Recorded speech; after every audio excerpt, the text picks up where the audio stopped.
Hey dudes, how's it dudin'? How's it going? I'm back for another video. This is something that's near and dear to my heart. Character design, something that I've been doing. It's one of the things that got me into drawing. Character design and telling stories are the two things that made me get into and start doing art. Over the time that I've been drawing, I've learned a couple tricks to make unique characters that stand out. Characters that you don't see every day.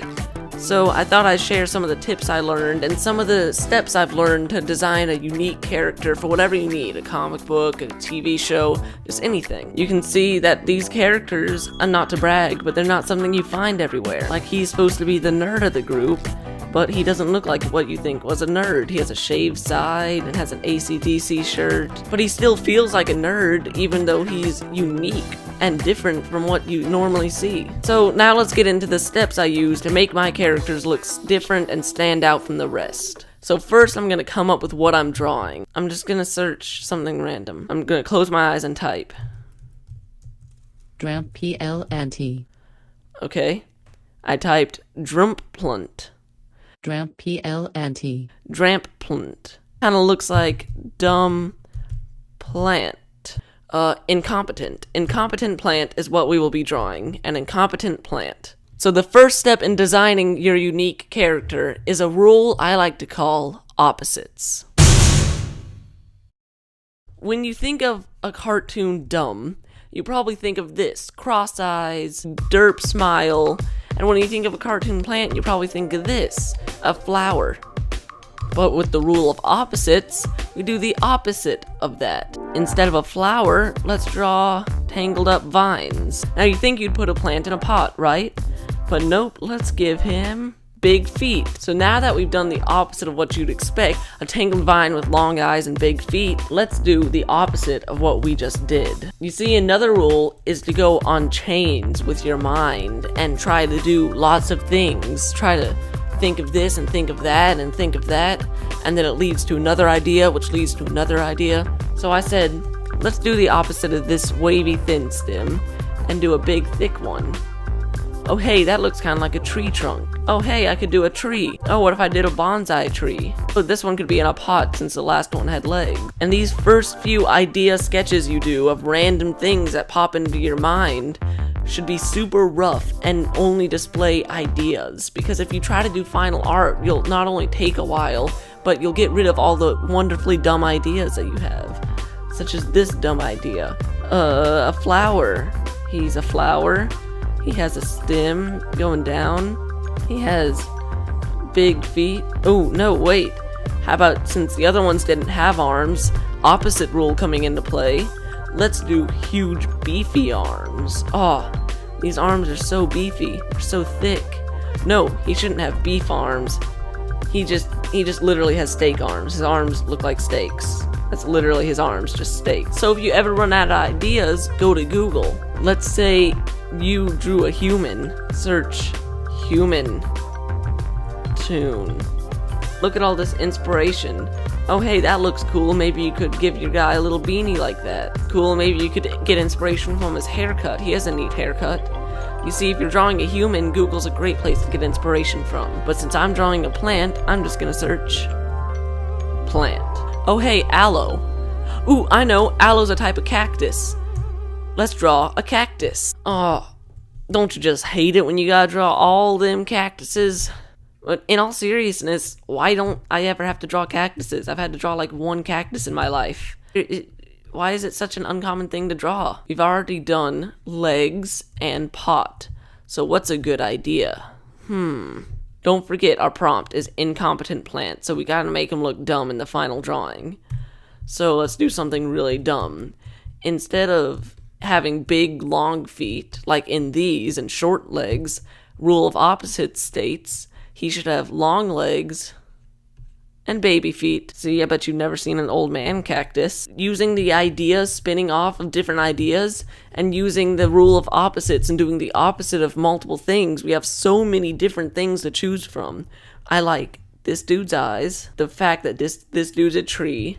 I like this dude's arms. I like this dude's bottom. And yeah, that's all we really need. We have a face, a body, arms, and legs. So, well, maybe the pot leg idea with this dude's legs would be cool. And I also like this dude's posture, so a tree with this posture would be awesome. Now that we've taken everything we love from our sketches and said, I like that, and that, it's time to get into the finished drawing. Now it's time to move on to the next step, called key features. Key features is basically this. What character is that? Well, I drew him horribly, but you still know who it is, right? It's SpongeBob. So, why do you know it's SpongeBob? Well, everyone knows SpongeBob has a big round nose, buck teeth, and overbite. Those are his key features. So what we need to do is keep in mind, if someone drew this poorly from memory and showed it to someone else, would they be able to tell who it was? We need to add key features that makes him identifiable. One of his key features could be really long feet. We could give him super long feet. Another one of his key features, like I did in the other flower drawing, could be having beefy steak arms. So another one of his key features could be super long eyes, such as I did in the other one of the weed. Now it's time to make up some key features. Mustache. Yeah, that looks good. Maybe square glasses. Okay, this is coming along nice. Cracks in his pot because, I don't know, story arc. He has an Adam's apple, but it's really just a little knot in the tree. See, funny joke there. See, you go along and add new things as you go, and so now, if I drew this, you could hopefully still tell who it is because, you know, you'll be like, oh, thick arms, long eyes, long feet, tiny pot. All these things say that he's this tree dude. Now that you've gotten down your key features, your basic design, you've gotten all your ideas on paper, you might think you're done. You're not done! Never are you gonna be done until the character is totally finished and you're like, okay, time to put down my pencil, there he is. You're not done. There's still lots of designing to be done. Inking isn't a step, but inking is a good opportunity to change anything that you might not like about the character. These arms, I want them to be a little bit longer. Most of my inking process changes a lot from sketch to ink. See, inking isn't a step to trace over your drawing, it's a step to use your drawing as reference to put a new drawing on top of it. It's very similar to the original thing. Okay, so this brings up another point.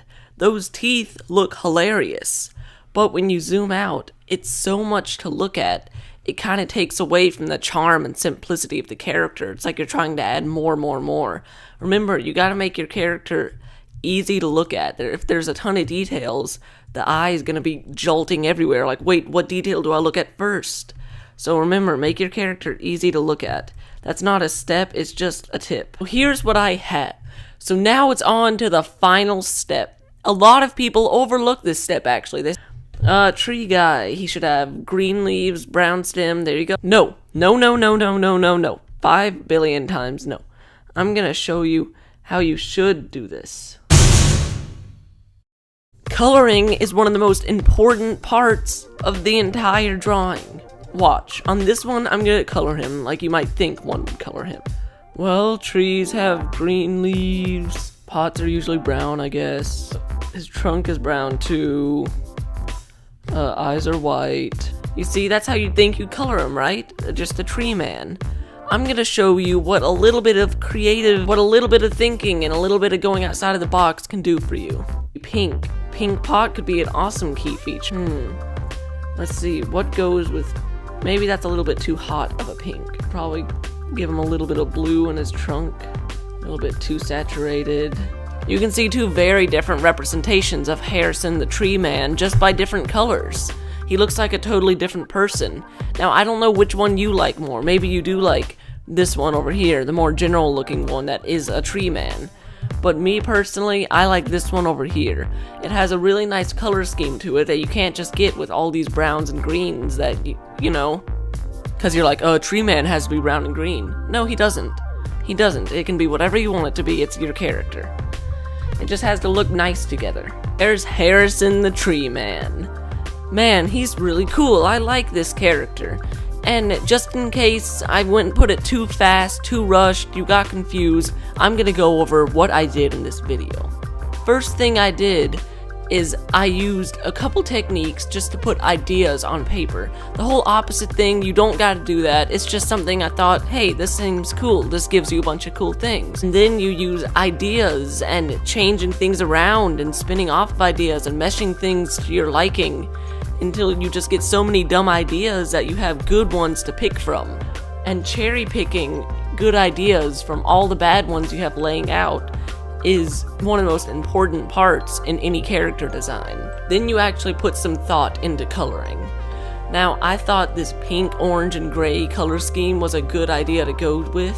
And the most important rule of all is to do what you want. Do anything you want, do it how you want it, make random eyeballs poking out of places, give him arms modeled after steaks, give him a vacuum mouth, just anything you think would be funny to look at. Your character is supposed to make people laugh. Cartoon characters are supposed to be enjoyable to look at. So with all that said and done, there it is, it's over. Thank you so much for watching, and if you actually want a step-by-step tutorial, like, then you do the jawline here, and you do the eyeballs here, and then you can add hair here, where you basically, it's like one of those monster mix games where you're like, okay, then I can add my hair here and my face here. Just tell me and I'll try doing one of those. But I like this approach better, where I just shows you my design process and how I like making up my characters. Okay, Harrison, here comes a new face to the OC chart. Just shrink Hogglehoff a bit. Give him a stroke. Like a line around him. Harrison, the tree guy. Alright, that's the end of the video. Say goodbye to Harrison because he doesn't know how to say goodbye to you.